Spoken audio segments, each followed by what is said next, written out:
Dear student, मैं हूं सागर। आप लोग आपके अपने इस यूट्यूब चैनल आईसीएस क्लास पे स्वागत है। और आज के इस वीडियो में हम लोग पढ़ने वाले हैं प्रश्नावली 10.2। इसके जस्ट पहले हम लोगों ने पढ़ा है प्रश्नावली 10.2 का कॉन्सेप्ट का एक दो नहीं बल्कि तीन वीडियो पढ़ा है।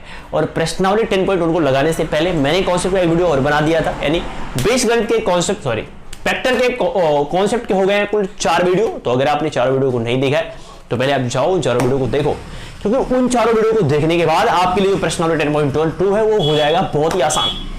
तो अगर आपने उन 4 वीडियो को देखा है तो ठीक है, लेकिन नहीं देखा है तो आप हमारे प्लेलिस्ट पे जा सकते हो। हमारे प्लेलिस्ट पर सतीश बीजगणित कक्षा 12 के नाम से एक प्लेलिस्ट है, वहां पे उसके सारे वीडियो क्रम से अवेलेबल है, वहां से आप उसकी पढ़ाई कर सकते हैं। तो आइए चलते हैं, आज स्टार्ट करते हैं प्रश्नावली 10.2। तो आइए चलते हैं, वीडियो को स्टार्ट करते हैं। देखिए जो क्वेश्चन फर्स्ट है क्या कह रहा है, बहुत ध्यान से देखिए।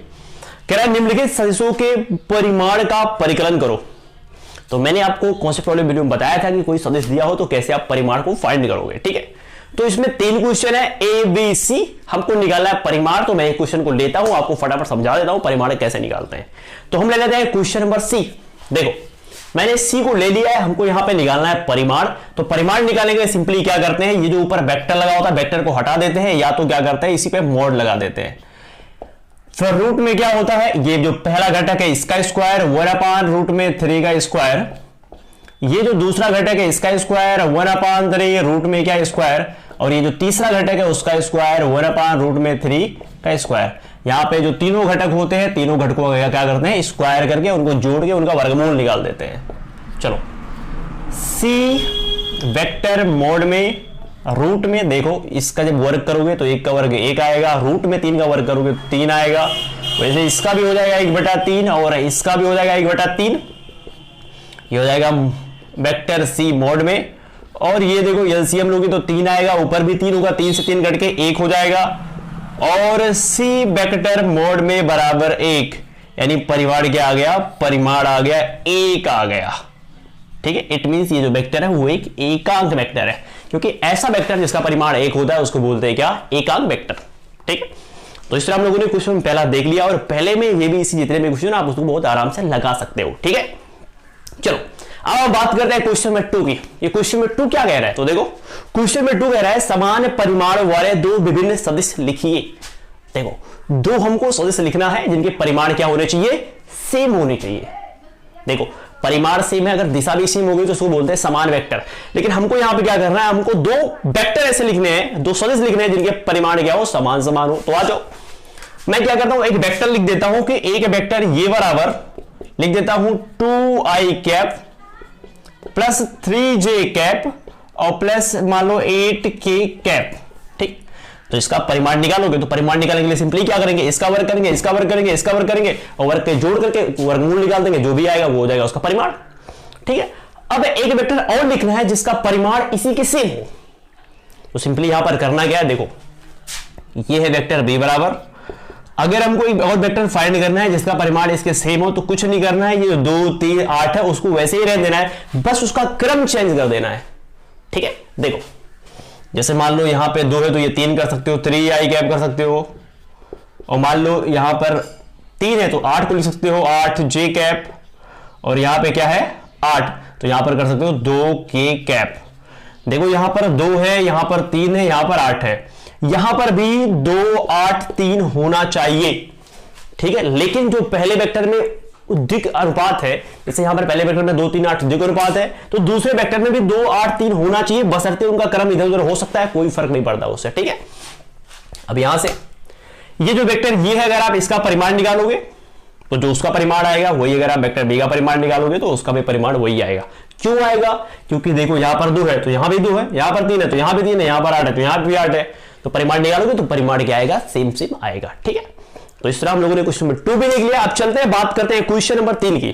तो क्वेश्चन नंबर 3 क्या है, तो क्वेश्चन नंबर 3 है समान दिशा वाले 2 विभिन्न सदिश लिखिए। देखो हमको यहां पर क्या करना है, 2 विभिन्न सदिश इस प्रकार लिखना है कि उनकी दिशा क्या हो, समान समान हो।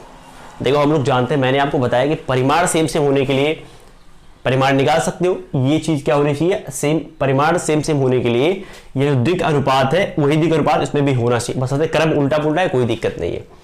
लेकिन अगर कोई दो वेक्टर का डायरेक्शन सेम सेम है तो उनका जो दिक अनुपात है वो दिक जो कोजाएं हैं वो सेम सेम आनी चाहिए।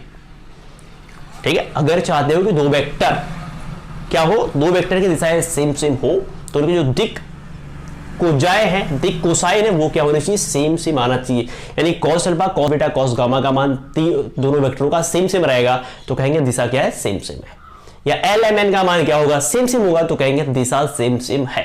ठीक है, तो आओ हम लिख लेते हैं दो ऐसे वेक्टर जिनकी दिशाएं सेम सेम हो। आ जाओ, हम लिखते हैं एक वेक्टर, मान लो लिख लिया वेक्टर ये बराबर 2i cap plus 3j cap और प्लस 4k कैप। मान लो एक वेक्टर ये बराबर मैंने लिख दिया इतना। ठीक है, अब एक और वेक्टर फाइंड करना है जिसकी दिक कोजाएं सेम सेम होनी चाहिए। तो देखो यहां b वेक्टर लिख दिया। अब मैं आपको बताऊं कि इसी वेक्टर में आप किसी भी एक पर्टिकुलर संख्या से मल्टीप्लाई कर सकते हो। आप चाहो तो 2 से मल्टीप्लाई कर सकते हो, आप चाहो तो 3 से कर सकते हो, आप चाहो तो 4 से कर सकते हो। किसी एक पर्टिकुलर संख्या से मल्टीप्लाई कर सकते हो, और करने के बाद जो भी वेक्टर आएगा उस वेक्टर की जो दिशा होगी वही इस वेक्टर की भी दिशा होगी। जैसे मान लो मैं मल्टीप्लाई कर लेता हूं 2 से, तो ये 2 दूना क्या हो जाएगा 4i कैप, ये हो जाएगा 6j कैप और ये हो जाएगा 8k कैप। कोई जरूरी नहीं है कि आप 2 से ही मल्टीप्लाई करो, आप किसी भी संख्या से मल्टीप्लाई कर सकते हो। अब इसका जो डायरेक्शन है वही सेम डायरेक्शन इसका है। अच्छा, अब कैसे मालूम चले कि दोनों का डायरेक्शन सेम सेम है? तो देखो हम इसका निकाल सकते हैं दिक कोसाइन और इसका भी निकाल सकते हैं दिक कोसाइन। तो चलो बात करते हैं वेक्टर ये के लिए। वेक्टर ये के लिए अगर हम कॉस अल्फा की, वैसे हम चेक करके आपको दिखा रहे हैं, तो कॉस अल्फा की वैल्यू निकालेंगे। कॉस अल्फा बराबर क्या हो जाएगा, ए एक्स अपान ये, मैं एक का निकाल के बता दे रहा हूं। और कॉस बीटा बराबर क्या हो जाएगा, ए वाई अपान ये। कॉस गामा बराबर क्या हो जाएगा, ए जेड अपान ए। ठीक है, आई होप कि आपको अच्छी तरीके से मालूम होगा कि ये दिक कोसाइन क्या होता है, क्योंकि मैंने कॉन्सेप्ट वाले वीडियो में अच्छे से पढ़ा दिया है कि दिक कोसाइन क्या होता है। ठीक है, देखो यहां से अगर हमको कॉस अल्फा का मान निकालना है तो ए एक्स यानी जो ये वेक्टर है इसका यक्स वाला घटक लेंगे, तो वो क्या है 2, और बेटा ए माने इस वेक्टर का परिमाण लेंगे। परिमाण कैसे निकलेगा, तो इसका वर्ग करके जोड़ो, 2 दूरा है 4, 3 त्रिका 9 और 4 चौके 16, 16 9 25 4 29, वर्गमूल निकालोगे तो क्या आएगा रूट में 29। तो इसका आ गया 2 रूट में 29। वैसे इसका मान निकाल सकते हो, ए वाई की वैल्यू क्या है, तो ए का वाई वाला घटक क्या है 3, तो यहां पर 3 बटा ए की वैल्यू क्या आएगी रूट में 29। तो ऐसे आप तीनों वैल्यू निकाल सकते हो। तो ए के लिए जैसे आप निकालोगे वैसे आपको बी के लिए निकालना होगा। तो मैं यहां पे बी के लिए निकालता हूं, बी के लिए, और बी के लिए cos alpha cos beta cos gamma की वैल्यू निकालनी है। तो कॉस अल्फा का फॉर्मूला क्या हो जाएगा, यहां पर ए के लिए निकाल रहे थे तो ए एक्स अपान ए, यहां पर बी के लिए निकालोगे तो क्या हो जाएगा बी एक्स अपान बी। चलो बी वेक्टर बी में जो एक्स वाला घटक है वो कौन है, 4 है, तो यहां पर क्या हो जाएगा 4 बटा रू बी। बी माने क्या, इस वेक्टर का परिमाण। परिमाण कैसे निकालोगे, तो इनका वर्ग करके जोड़ो, 4 चौके 16, 6 चौक 36, 8 अटाए क्या 64, ये हो गया 100 और 100 16 116, तो यहां पर क्या हो जाएगा 116 हो जाएगा। ठीक है, इसके बाद यहां पे हम क्या कर सकते हैं, तो यहां पर ये 4 हो गया और 116 को का फैक्टर करेंगे तो ये हो जाएगा 29 गुणे 4, क्योंकि 4 गुणे 29 बराबर 116 हो जाएगा। फिर 4 का वर्गमूल क्या हो जाएगा 2, तो 2 बाहर आ जाएगा, 2 से काटेंगे तो ये हो जाएगा 2 और आ गया 2 बटा रूट में 29। देखो कॉस अल्फा की वैल्यू जो इसकी आई वही सेम कॉस अल्फा की वैल्यू इसकी भी आई है। जो इसके कॉस बीटा की वैल्यू आएगी सेम इसके भी कॉस बीटा की वैल्यू आएगी। ठीक है, तो दोनों की जो दिक कोसाइन है cos alpha cos beta cos gamma, वो जब सेम सेम होती है तो कहते हैं डायरेक्शन सेम सेम है। ठीक है, तो ये सब छोड़ो, ये सब बात की बात है, लेकिन क्वेश्चन क्या कह रहा है, समान दिशा वाले दो विभिन्न सदिश लिखो। यानी दो वेक्टर ऐसे लिखने हैं जिनकी डायरेक्शन क्या हो, सेम सेम हो। दो नहीं, अगर हमको 10 12 50 कोई भी दो ऐसा वेक्टर लिखना है जिनकी दिशाएं सेम सेम हो, तो सिंपली क्या कर रहा है, करने का एक ही तरीका है, पहले कोई एक वेक्टर लिख लो और कोई एक वेक्टर लिखने के बाद उसी में किसी एक विशेष किसी भी संख्या से मल्टीप्लाई कर दो, तो मल्टीप्लाई करने के बाद एक दूसरा वेक्टर मिलेगा और दोनों के डायरेक्शन क्या होंगे, सेम सेम होंगे। अब इसी में किसी और से मल्टीप्लाई कर दो तो उसका डायरेक्शन भी क्या होगा, सेम सेम होगा। तो जितने अलग अलग संख्याओं से मल्टीप्लाई करते जाओगे अलग अलग वेक्टर मिलते जाएंगे। ठीक है, लेकिन क्वेश्चन में 2 में कह रहा था समान परिमाण वाले, तो उसमें भी देखना है कि ये 2 3 8 2 3 8 इसमें होने चाहिए। ठीक है, चाहे वो इधर उधर कहीं भी लिखा हो, इससे फर्क नहीं पड़ता है। ठीक है, तो समान परिमाण वाले वेक्टर ऐसे प्राप्त कर सकते हैं और समान दिशा वाले वेक्टर ऐसे प्राप्त कर सकते हैं। तो I hope are you getting my point? Okay, बिल्कुल। चलो अब बात करते हैं क्वेश्चन नंबर 4 की। क्वेश्चन नंबर 4 कह रहा है x और y के मान ज्ञात कीजिए ताकि सदिश इतना और इतना के समान हो। देखो x और y की वैल्यू फाइंड करनी है, जबकि कह रहा है दोनों सदिश सेम सेम हो। तो मैंने आपको इसको अच्छी तरीके से बताया था कि कोई भी दो सदिश समान सदिश तब होते हैं जब उनके संगत घटक आपस में बराबर होते हैं, यानी उनके जो दिक् अनुपात होते हैं वो आपस में बराबर होते हैं। ठीक है, तो कह रहा है इतने समान है, तो कह सकते हो कि चूंकि दिया हुआ है, चूंकि दोनों वेक्टर समान है, चूंकि दोनों वेक्टर क्या है? समान है। अच्छा, समान वेक्टर होने का मतलब है कि उनका परिमाण और दिशा क्या है? सेम सेम है। चलो एक वेक्टर दिया हुआ है 2i कैप और 3j कैप। सेकेंड वेक्टर क्या दिया हुआ है? xi cap yj cap. देखो दो वेक्टर कह रहा है समान है, समान का मतलब परिमाण दिशा सेम सेम है। तो अगर परिमाण दिशा सेम सेम है तो वेक्टर वही हो जाएगा, और वही हो जाएगा तो वेक्टर समान हो जाएगा। इसको आप बराबर कर सकते हो। और मैंने आपको बताया था कि कोई दो वेक्टर समान तब होते हैं जब उनके संगत घटक आपस में क्या होते हैं? बराबर होते हैं। जैसे ये देखो i कैप है, तो i कैप यहां भी है, तो इसके बगल में x है, इसके बगल में 2 है, दोनों बराबर होगा। यहां पे लिख सकते हो दोनों पक्षों का तुलना करने पर तो x बराबर क्या आ जाएगा? 2 आ जाएगा। और यहां पे j है तो वहां यहां पर y है, तो यहां पर 3 है, ये दोनों बराबर होगा। y बराबर क्या हो गया? 3। तो इस तरह x और y की वैल्यू क्या हो गई? फाइंड हो गई। ठीक है, तो इस तरह हम लोगों ने क्वेश्चन नंबर देख लिया है 4 भी। अब चलते हैं फटाफट देखते हैं क्वेश्चन नंबर 5। और आज के इस वीडियो में जो प्रश्न नंबर 10.2 है उसके सारे क्वेश्चन इस वीडियो में हम लोग कवर कर लेंगे। ठीक है, तो अब देखते हैं क्वेश्चन नंबर 5। क्वेश्चन नंबर 5 कह रहा है एक सदिश राशि का प्रारंभिक बिंदु इतना है और अंतिम बिंदु इतना है, इस सदिश के अदिश योम सदिश घटक ज्ञात करो। देखो इस क्वेश्चन को मैं आपको फटाफट 2 लाइन में बता देता हूं। देखो यहां पर कह रहा है प्रारंभिक बिंदु क्या है? प्रारंभिक बिंदु मान लो a है, इसकी वैल्यू दिया है 2 और 1, और अंतिम बिंदु दिया है, मान लो अंतिम बिंदु क्या है? b, और यह है -5 कामा क्या? 7। तो इस तरह दिया हुआ है प्रारंभिक और अंतिम बिंदु। कह रहा है इस सदिश के अदिश योम सदिश घटक ज्ञात करो। तो पहले यहां से एक सदिश बनाओगे, और सदिश बनाने के लिए देखो अगर ये पॉइंट दिया है तो पॉइंट से हम लोग स्थित वेक्टर प्राप्त कर सकते हैं। कैसे? तो 2i cap plus 1j cap, ये पॉइंट दिया हुआ है तो पॉइंट से हम स्थित वेक्टर फाइंड कर सकते हैं। और ये क्या हो जाएगा? -5i कैप और प्लस 7j कैप। इन सभी की चर्चा मैंने कॉन्सेप्ट वाले वीडियो में किया है कि कैसे हम लोग स्थित सदिश प्राप्त करेंगे। ठीक है, तो कह रहा है इन दो पॉइंट से एक वेक्टर प्राप्त हो रहा है, तो वेक्टर क्या मिल जाएगा? ए बी मिल जाएगा। तो यहां से हम ए बी वेक्टर की वैल्यू फाइंड कर सकते हैं। ए बी वेक्टर बराबर फार्मूला हो जाएगा ओ बी वेक्टर और माइनस ओ ए वेक्टर। चलो ओ बी वेक्टर की वैल्यू क्या है? 2i कैप और प्लस 1j कैप और माइनस ओ बी वेक्टर की क्या वैल्यू है? -5i cap plus 7j cap, और ये माइनस ओ ए वेक्टर की क्या वैल्यू है? तो ये वैल्यू है 2i cap plus 1j cap. ठीक है, अब देखो इन दो वेक्टरों को घटाना है। तो मैंने आपको कॉन्सेप्ट वाले वीडियो में अच्छे से समझाया था कि कैसे हम दो वेक्टरों को जोड़ते हैं और कैसे घटाते हैं। चलो फटाफट घटा लेते हैं। तो ये हो जाएगा -5i कैप और ये हो जाएगा 7j कैप, मल्टीप्लाई करेंगे तो -2i कैप और माइनस प्लस क्या हो जाएगा? -1j cap. चलो i वाले को i के साथ, j वाले को j के साथ, k वाला होता तो k वाले का साथ। तो -5 में से -2 घटेगा तो हो जाएगा -7i, 7j में से 1j घटेगा तो आएगा -6j। नहीं सॉरी, ये प्लस में है बड़का वाला, तो यहां पर हो जाएगा प्लस। तो ये आ गया ए बी वेक्टर की वैल्यू। अब क्वेश्चन कह रहा है इस सदिश के अदिश योम सदिश घटक ज्ञात करो। यानी ये जो हमको सदिश मिला है इसके अदिश घटक निकालना है। तो अदिश घटक का मतलब होता है परिमाण। तो परिमाण क्या होता है? जिसमें दिशा ना हो, मतलब जिसमें दिशा ना हो, सिर्फ परिमाण हो, तो उसी को बोलते हैं अदिश घटक।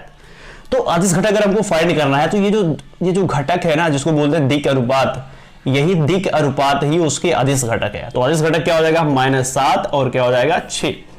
लेकिन कह रहा है सदिश घटक, तो सदिश घटक का मतलब इसमें परिमाण भी हो और दिशा भी हो। तो देखो इसमें परिमाण भी है और इसमें दिशा है, इसमें परिमाण है और इसमें दिशा है, तो परिमाण दिशा दोनों है, तो ये -7i कैप ये हो गया सदिश घटक, और इसमें परिमाण है दिशा भी है, तो 6j कैप क्या हो गया सदिश घटक। तो ये दोनों क्या है सदिश घटक है। तो ये दोनों अदिश घटक और ये दोनों क्या है सदिश घटक है। ठीक है, तो इस तरह हम लोगों ने क्वेश्चन नंबर 5 भी देख लिया। अब चलते हैं क्वेश्चन नंबर 6 की ओर। क्वेश्चन नंबर 6 कह रहा है कि वेक्टर ये बराबर इतना, इतना और इतने का योगफल ज्ञात करो। तो आई होप कि आप लोगों को अच्छी तरीके से मालूम है कि वेक्टर को कैसे जोड़ते हैं। जोड़ने के लिए क्या करेंगे, आई को आई के साथ, जे का जे के साथ, के का के के साथ जोड़ देंगे, बाकी जो भी आएगा वो हो जाएगा छठे का आंसर। ठीक है, ऐसा आप मान लेना कि ए बी सी है, तो मानना कि तीनों का जोड़फल कुछ आया। अब जोड़ने में कुछ वेक्टरों को जोड़ोगे तो कोई ना कोई तो वेक्टर आएगा, तो मान सकते हो वेक्टर जेड आ गया या वेक्टर पी आ गया, तो वेक्टर पी बराबर vector A plus vector B plus vector C जोड़ देना, बाकी जो भी आएगा वो हो जाएगा आंसर। ठीक है, तो इस तरह हम लोगों ने वेक्टर 6 भी देख लिया। चलते हैं 7 की ओर। सदिश वेक्टर इतना के अनुदिश एक मात्रक सदिश ज्ञात करो। तो वैसे तो मैंने आपको कॉन्सेप्ट वाले वीडियो में पढ़ाया था कि कैसे निकालते हैं मात्रक सदिश। मात्रक सदिश को बोलते हैं एकांक वेक्टर। मात्रक माने क्या होता है, मात्रक माने होता है एक, तो मात्रक सदिश निकालना है मतलब एकांक वेक्टर निकालना है। ठीक है, तो क्वेश्चन क्या है, वेक्टर ये बराबर आई कैप प्लस जे कैप और प्लस 2k कैप। तो यहां पर क्या कह रहा है, वेक्टर ये बराबर इतना दिया हुआ है और वो क्या निकालना है, हमको निकालना है मात्रक सदिश या एकांक सदिश। तो कैसे निकालते हैं मात्रक सदिश या एकांक सदिश, इसका फॉर्मूला होता है ये वेक्टर बटा ए वेक्टर मोड में। तो ए कैप बराबर ए वेक्टर की वैल्यू क्या है आई कैप प्लस जे कैप और प्लस 2k कैप बटा मॉड में ये की वैल्यू क्या होती है, तो ये हो जाता है रूट में। यहां पर जो लिखा हुआ उसका वर्ग करो तो 1 का वर्ग 1 हो जाएगा, यहां पे जो लिखा है उसका वर्ग करो तो 1 का वर्ग 1 हो जाएगा, प्लस यहां पर जो लिखा है उसका वर्ग करो तो ये हो जाएगा 4। ए कैप बराबर ये हो गया आई कैप 1 और plus 1j cap plus 2k cap और बटा 4 1 5 1 6, तो क्या आ गया रूट में 6 आ गया। अब इसी को एक बार इसके नीचे डाल दो, एक बार इसके नीचे डाल दो, एक बार इसके नीचे डाल दो, उसके बाद जो भी आएगा ये हो जाएगा आंसर। ठीक है, चलो अब बात करते हैं क्वेश्चन नंबर 8 की। तो क्वेश्चन नंबर 8 क्या है, कह रहा है सदिश पी क्यू के अनुदिश मात्रक सदिश ज्ञात करो जहां पी और क्यू इतना इतना है। देखो मैं आपको फटाफट हिंट दे देता हूं कि कैसे आप लगाओगे क्वेश्चन नंबर 8, क्योंकि इसको तो मैं बताऊंगा नहीं, फिलहाल बहुत ही आसान है। देखो P और Q कह रहा है वेक्टर PQ, वेक्टर PQ। अब वेक्टर PQ की बात कर रहा है तो सबसे पहले हमको वेक्टर PQ फाइंड करना पड़ेगा। वेक्टर PQ की वैल्यू क्या हो जाएगी, तो वैल्यू हो जाएगी OQ वेक्टर और माइनस OP वेक्टर। बिंदु P का निर्देशांक दिया हुआ है तो यहां से हम निकाल सकते हैं OP वेक्टर, Q का निर्देशांक दिया हुआ है तो यहां से निकाल सकते हैं OQ वेक्टर, और OP वेक्टर OQ वेक्टर जब आ जाएगा तो यहां पर रख करके घटा करके हम वेक्टर PQ की वैल्यू फाइंड कर लेंगे। ठीक है, ओके। अब जब निकल जाएगा वेक्टर तो मात्रक सदिश निकालना है, तो ऑब्वियस सी बात है ये है PQ मात्रक सदिश माने एकांक वेक्टर बराबर क्या हो जाएगा PQ वेक्टर और बटा इसी का परिमाण PQ, चाहे तो ऐसा लिख दो या तो PQ वेक्टर मोड में लगा दोगे। इसकी जो वैल्यू दिया है यहां से निकाले हो यहां पे रख देना, इसकी वैल्यू परिमाण में निकाल के भाग कर देना, बाकी जो भी आएगा वो हो जाएगा वेक्टर PQ का एकांक वेक्टर। ठीक है, देखो कह रहा है दिए हुए सदिश इतना और इतना के लिए सदिश vector A plus vector B के अनुदिश मात्रक सदिश ज्ञात करो। तो सबसे पहले क्या करना है, vector A plus vector B को जोड़ लेना है। ठीक है, जोड़ने के बाद कोई ना कोई वेक्टर आएगा, तो जोड़ने के बाद क्या करना है, पहले vector A plus vector B को जोड़ लेना है। तो मान लेना कि जोड़ने पर वेक्टर आ आएगा, तो ये जो वेक्टर आ रहा है इसी का निकालना है एकांक सदिश। एकांक सदिश बराबर क्या हो जाएगा, तो आप लोग अच्छे से जानते हो वेक्टर ए और परिमाण इसी का, बाकी भाग कर देना, जो भी आएगा वो हो जाएगा आंसर। तो इस तरह हम लोगों ने देख लिया है क्वेश्चन नंबर 9 भी। अब चलो बात करते हैं क्वेश्चन नंबर 10 की। क्वेश्चन नंबर 10 क्या कह रहा है, सदिश इतना के अनुदिश एक ऐसा सदिश ज्ञात करो जिसका परिमाण 8 इकाई हो। ठीक है, तो जब मैं आप लोगों को पढ़ा था कॉन्सेप्ट वाला वीडियो, तो वहां पर मैंने आपको अच्छी तरीके से बताया था कि कैसे एक ऐसा वेक्टर निकालोगे जिसका परिमाण 10 हो, जिसका परिमाण 20 हो, जिसका परिमाण 30 हो। ठीक है, मैंने आपको बताया था कि ऐसे क्वेश्चन पूछे जाते हैं। ठीक, तो पहले एक वेक्टर दिया हुआ है, जो वेक्टर जब भी ऐसे क्वेश्चन पूछे जाए तो पहले जो वेक्टर दिया है वहां से आप एकांक वेक्टर फाइंड कर लो। जैसे मान लो एक वेक्टर दिया हुआ है 5i cap minus 2j cap और प्लस 2k कैप, ये दिया हुआ है वेक्टर, यहां पर j कैप है, ये वेक्टर दिया है, मान लो ये वेक्टर ये बराबर इतना दिया हुआ है। ठीक है, अब यहां से हमको एक ऐसा वेक्टर निकालना है जिसका परिमाण क्या हो, 8 हो। तो सबसे पहले यहां से हमको निकालना होगा एकांक सदिश। जब भी ऐसे क्वेश्चन आएंगे तो सबसे पहले यहां से हमको फाइंड करना होगा एकांक सदिश। तो एकांक सदिश फाइंड करने के लिए हम लोग जानते हैं कि ए कैप बराबर क्या हो जाएगा, वेक्टर ये और वेक्टर ये मोड में, यहां से आप भागों करके वेक्टर एकांक वेक्टर ए की वैल्यू फाइंड कर लोगे। ठीक है, अब ध्यान से आप देखो, एकांक वेक्टर का मतलब क्या होता है कि एक ऐसा वेक्टर जिसका परिमाण क्या हो, 1 हो, बस खाली इसमें दिशा हो। और मैं आपको पहले बताया कि एकांक वेक्टर सिर्फ और सिर्फ दिशा बताने के लिए आता है, क्योंकि उसका जो परिमाण होता है वो ऑलरेडी पहले से 1 होता है। तो ये जो एकांक वेक्टर है, ये जो वेक्टर है इसका परिमाण क्या है, 1 है। और हमको क्या करना है, हमको एक ऐसा सदिश निकालना है जिसका परिमाण क्या हो, 8 हो। तो परिमाण 8 हो, इसका परिमाण 1 है, तो क्या करेंगे, 8 से मल्टीप्लाई कर देंगे। परिमाण 1 है, अब वो क्या चाहिए, परिमाण 8 होना चाहिए, तो 8 से क्या करेंगे, मल्टीप्लाई करेंगे, और मल्टीप्लाई करने के बाद क्या करेंगे, 8 परिमाण वाला वेक्टर अपने आप मिल जाएगा।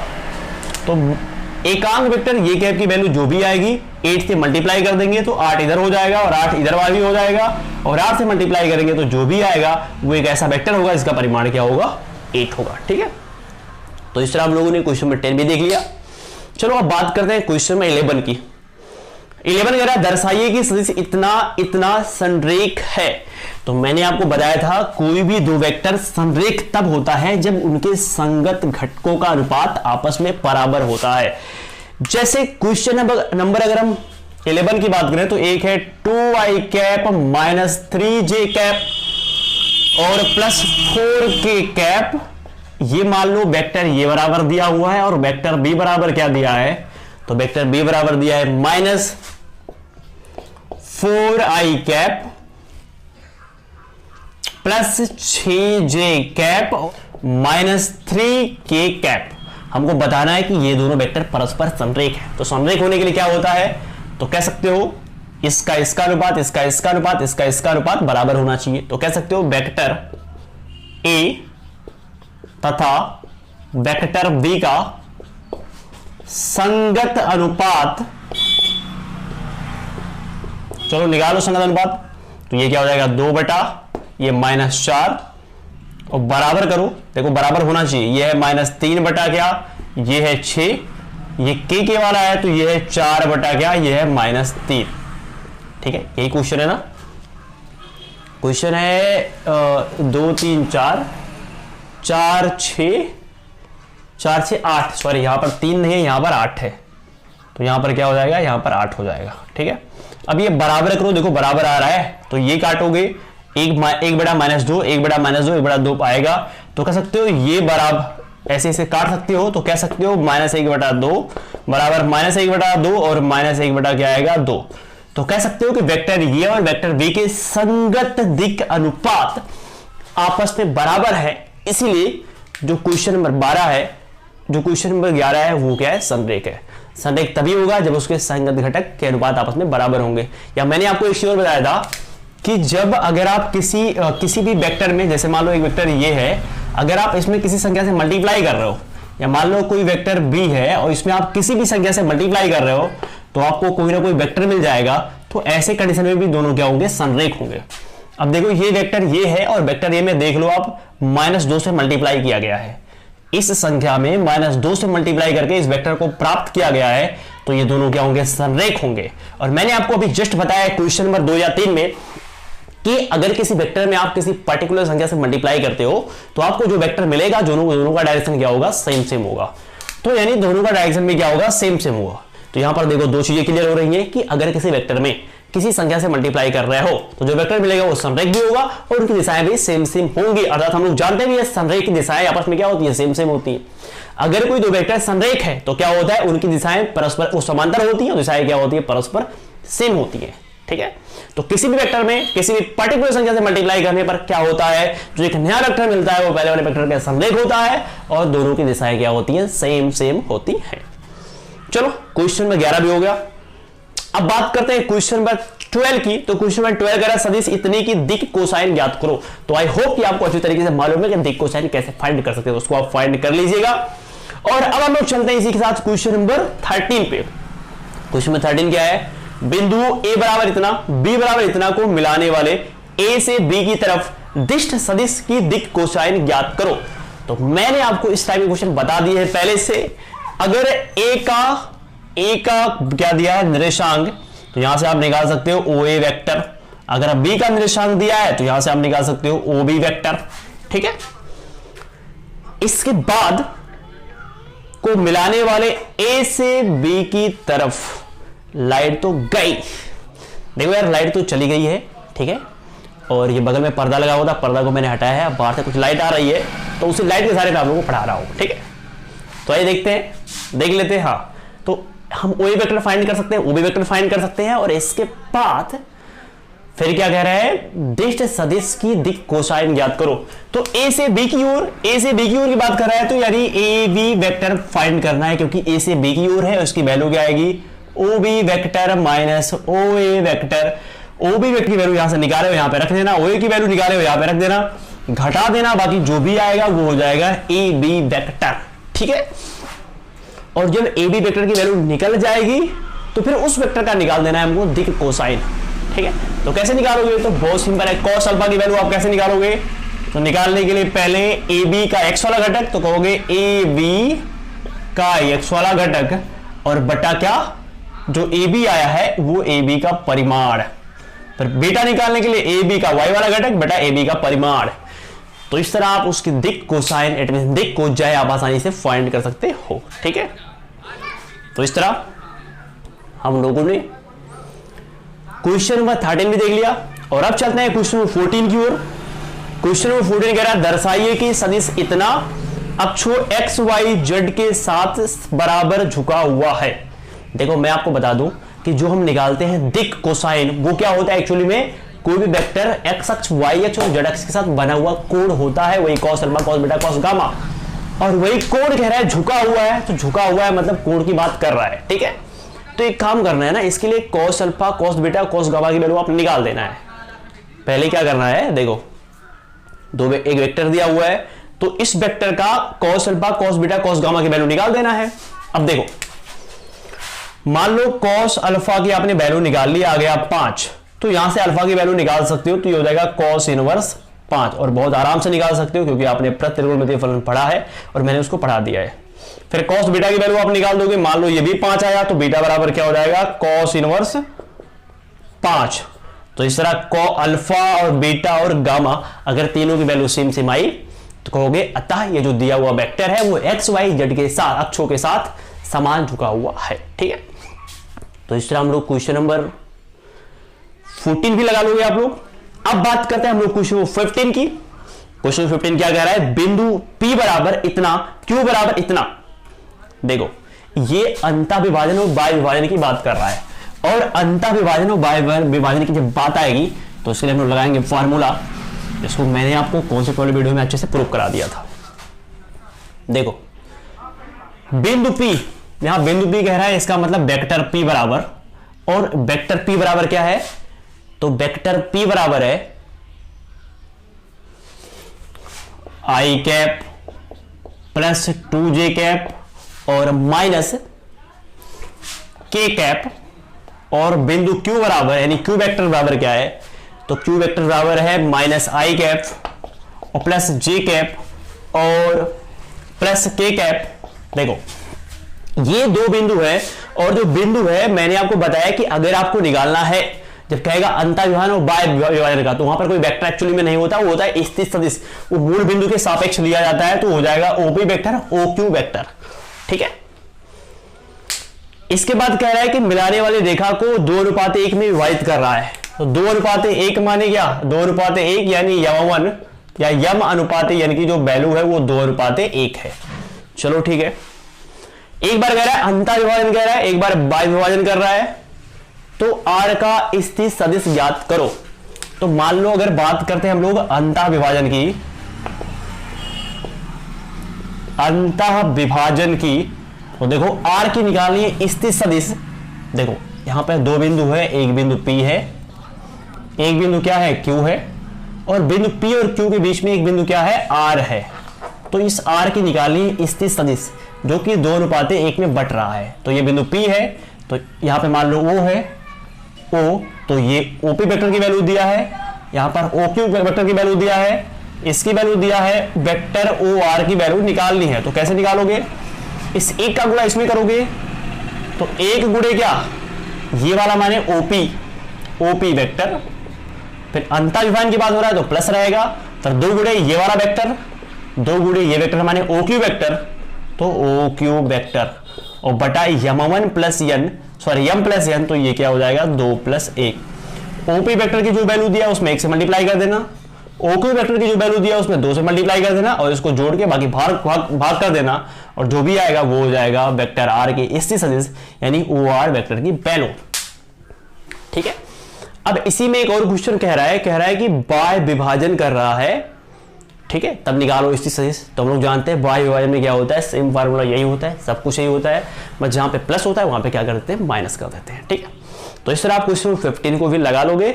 और अब हम लोग बात करते हैं क्वेश्चन नंबर 16 की। कह रहा है दो बिंदु इतना और इतना को मिलाने वाले, देखो दो बिंदु की बात कर रहा है, बिंदु P और एक बिंदु क्या है, बिंदु Q, इनको मिलाने वाले, तो इस ये बिंदु दिया है तो यहां से निकालेंगे स्थिर सदिश OP वेक्टर, ये बिंदु दिया है यहां से निकालेंगे Q की स्थिर सदिश, क्या हो जाएगा OQ वेक्टर। ठीक है, और इसके बाद को मिलाने वाले सदिश का मध्य बिंदु ज्ञात करो। कह रहा है इन दोनों को मिलाने से एक सदिश बन रहा है, और जो सदिश बन रहा है उसका मध्य बिंदु निकालो। तो मान लो ये मध्य बिंदु R है, और मध्य बिंदु नहीं निकालना है हमको, बिंदु का निर्देशांक नहीं निकालना है, बल्कि हमको उस R का स्थिर सदिश निकालना है। ठीक है, तो R की स्थिर सदिश क्या हो जाएगी, OR वेक्टर हो जाएगी। देखो ये मध्य बिंदु है, तो मध्य बिंदु होने का मतलब ये 1:1 में बांटेगा। ठीक है, तो ये फॉर्मूला सेम रहेगा, OR वेक्टर बराबर, अरे यहां पर जहां 1 2 है, 2 1 है, यहां पर खाली 1 1 होगा, 1 1 होगा। ठीक है, तो सेम इसी तरह लगाना है, जहां पर यहां पर 2:1 है, बस यहां पे क्या रहेगा 1:1 रहेगा। बाकी OP वेक्टर की वैल्यू जो बिंदु P दिया यहां से आप निकाल सकते हो, OQ की वेक्टर की वैल्यू जो बिंदु Q दिया यहां से आप निकाल सकते हो, और इसी फॉर्मूले पे आप रख सकते हो। उसके बाद जो भी आएगा वो हो जाएगा आंसर। ठीक है, तो इस तरह हम लोगों ने क्वेश्चन नंबर देख लिया है 16, और अब चलते हैं बात करते हैं क्वेश्चन नंबर 17 की फटाफट। देखो क्वेश्चन नंबर 17 क्या है, तो क्वेश्चन नंबर 17 कह रहा है कि दर्शाइए कि ABC जिनकी स्थिर सदिशियां क्रमशः इतना इतना इतना है, एक समकोण त्रिभुज है। देखो यहां पर 3 बिंदु दिया है, मान लेते हैं ऐसे एक समकोण त्रिभुज ही है, एक ये है, एक B है और एक C है। ठीक है, तो जो बिंदु ये है उसकी स्थिर सदिश वेक्टर ये है, यानी बिंदु ये की स्थिर सदिश यानी वो वेक्टर बराबर क्या है, A वेक्टर है। तो इसकी वैल्यू जो भी दिया यहाँ पे आप लिख लेना। ठीक है, मैं आपको फटाफट का हिंट दे देता हूँ। ठीक, फिर V वेक्टर बराबर, यानी जो B है उसकी स्थिर सदिश क्या हो जाएगी, OV वेक्टर, और ये बराबर हो जाएगा V वेक्टर के, और V वेक्टर की वैल्यू दिया हुआ है। ठीक है, और एक बिंदु C है, तो C की सदिश क्या हो जाएगी, OC वेक्टर, और यह हो जाएगा C वेक्टर, और इसकी जो स्थिर सदिश है वो भी दिया हुआ है। ठीक है, इतनी बात समझ में आ रही है, तो बिल्कुल इतनी बात आपको समझ में आ रही होगी। ठीक है, कह रहा है एक समकोण त्रिभुज के शीर्ष है। तो देखो समकोण त्रिभुज के शीर्ष होने के लिए क्या होता है कि कर्ण का स्क्वायर बराबर लंब का स्क्वायर प्लस आधार का स्क्वायर होना चाहिए। ठीक है, तो OA, OB और OC यहां से हम क्या कर सकते हैं, इनके परिमाण निकाल सकते हैं। ठीक है, देखो समझो पहले आप बात को, यहां पर क्या है, देखो यहां पर OA की वैल्यू दिया है, OB की वैल्यू दिया है, OC की वैल्यू दिया है। ठीक है, तो यहां पर क्या है कि सबसे पहले हमको, अगर हमको ये पता करना है कि ये समकोण त्रिभुज है कि नहीं, तो हमको कड़े स्क्वायर बराबर लंबे स्क्वायर प्लस आधार स्क्वायर, अगर इस पे ये लागू हो रहा है, अगर ऐसा आ रहा है कि किसी भी एक भुजा का वर्ग, अब कोई जरूरी नहीं कि ये यही है, बी यही है, सी यही है, ठीक है, जो भी रहेगा एक भुजा का वर्ग अगर दो भुजाओं के वर्ग के योगफल के बराबर आएगा तो कहेंगे कि हाँ ये एक समकोण त्रिभुज के ये शीर्ष हैं, ठीक है। तो देखो यहां पर ये OA वेक्टर है, OB वेक्टर है, OC वेक्टर है, खाली ये जो बिंदु दिया है इस बिंदु के इससे सदिश दिए हैं, तो हमको AC का मान मालूम होना चाहिए, क्योंकि तब AC का मान जब मालूम होगा तभी तो हम निकालेंगे उसका परिमाण, और हमको ये लंबाई चाहिए, ये लंबाई चाहिए, हमको ये लंबाई चाहिए। ये लंबाई चाहने के लिए पहले हमको ये वेक्टर मालूम होना चाहिए। तो अगर आपको AC वेक्टर निकालना है तो फॉर्मूला क्या हो जाएगा, OC vector minus OA vector. तो OC वेक्टर की वैल्यू यहां पर दी हुई है, OA वेक्टर की वैल्यू यहां पर दी हुई है, यहां पर रख करके आप घटाओगे और घटाने के बाद आपको एक वेक्टर मिलेगा, और जो भी वेक्टर मिलेगा उस वेक्टर का आप परिमाण निकाल सकते हो, और परिमाण निकालोगे तो जो भी आएगा वो हो जाएगा AC की लंबाई। वैसे ही आप BC की लंबाई निकाल सकते हो, और वैसे ही आप AB की लंबाई निकाल सकते हो। और इन तीनों में देखो यहां पर तो ये क्लियर नहीं है कि AC ही कड़ है या BC ही कड़ है या AB ही कड़ है, ऐसा तो कुछ क्लियर है नहीं। पर जो भी तीन भुजा आएगा, तीनों भुजा में से अगर एक भुजा का वर्ग दो अन्य भुजाओं के योगफल वर्ग के योगफल के बराबर रहेगा तो कहोगे हाँ ये एक समकोण त्रिभुज के शीर्ष है, यानी ये जो तीनों पॉइंट है A और B और C ये एक समकोण त्रिभुज के शीर्ष है, ठीक है। तो इस तरह हम लोगों ने देख लिया क्वेश्चन नंबर 17 भी। अब चलो बात कर लेते हैं, बचा हुआ है दो क्वेश्चन, क्वेश्चन नंबर 18 और क्वेश्चन नंबर 19। देखो क्वेश्चन नंबर 18 क्या है, तो क्वेश्चन नंबर 18 कह रहा है त्रिभुज ABC के लिए निम्नलिखित में से कौन सा कथन सत्य नहीं है। देखो 18 में दिए हुए 4 विकल्प और हमको बताना है कि कौन सा कथन सत्य है और कौन सा कथन सत्य नहीं है। तो पहले हम लोग बात करते हैं फिगर की। तो फिगर ये दिया हुआ है AB और B से C, तो लाइट आ चुका है, आप लोगों को लाइट दिख रहा होगा पूरे कमरे में, ठीक है। तो चलो स्टार्ट करते हैं। त्रिभुज दिया है A से B की ओर और फिर क्या दिया है B से C की ओर, और ये वाला दिया हुआ है A से C की ओर। तो पहले हम लोग देखते हैं कि क्या हमारा आंसर आएगा। तो देखो हमारा आंसर आएगा ठीक, A से B की ओर पहले जाना है, A से B की ओर जाओगे और फिर B से C की ओर जाओगे, B से C की ओर जाओगे तो कहां पहुंच जाओगे, A से C की ओर, तो A से C की ओर पहुंच जाओगे। इतना तो हम लोग जानते हैं। चलो 4 ऑप्शन दिया है, चारों को देखते हैं। पहला ऑप्शन दिया है AB और प्लस BC और प्लस CA बराबर क्या दिया हुआ है, 0 दिया हुआ है। देखो A से B जाओगे, B से C जाओगे, A से B, B से C, ये हो जाएगा AB वेक्टर बराबर BC वेक्टर, इसको भेज दोगे उधर तो ये हो जाएगा माइनस CA वेक्टर, जब दिशा को पलटोगे तो फिर ये प्लस हो जाएगा तो ये हो जाएगा AC, तो हो गया AC वेक्टर। देखो ये वाला आ रहा है तो हाँ बिल्कुल ये वाला बिल्कुल यही वाला है, तब पहला सत्य है। दूसरा AB vector plus BC vector, AB vector plus BC vector minus AC vector बराबर 0, तो यही है, इसको उधर लेके जाओ। AB vector plus BC vector ये जाएगा उधर तो बराबर क्या हो जाएगा, AC वेक्टर। तो AB प्लस BC बराबर AC फिर आ गया, मतलब जो ऑप्शन नंबर 2 है वो क्या है, सही है।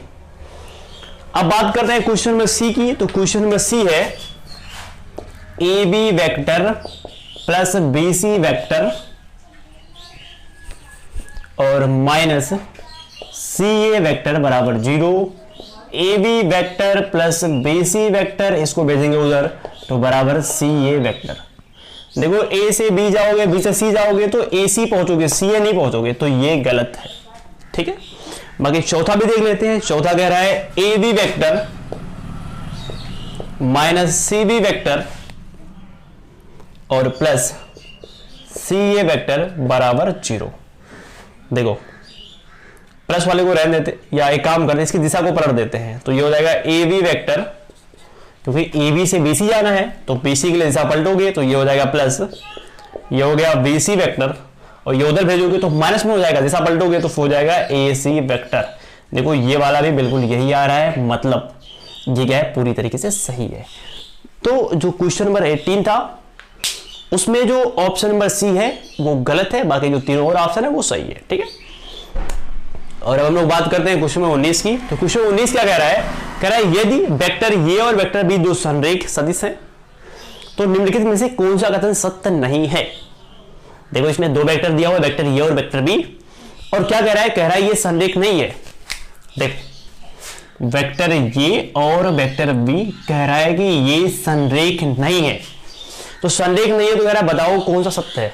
तो यहां पे जो पहला दिया हुआ है वो कह रहा है बी वेक्टर बराबर लेमडा ये वेक्टर, यहां पर इस वेक्टर से फिर चली गई लाइट।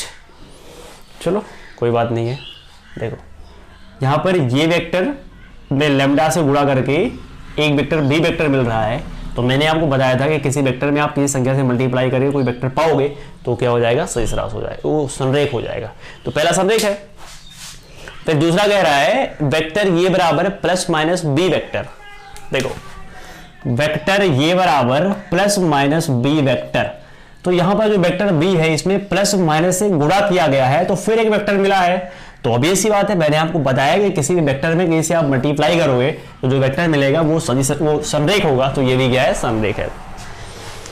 अब बात करते हैं क्वेश्चन नंबर सी की। वेक्टर ए और वेक्टर बी के क्रमागत घटक समानुपाती नहीं है। चलो क्वेश्चन नंबर डी देख लेते हैं पहले।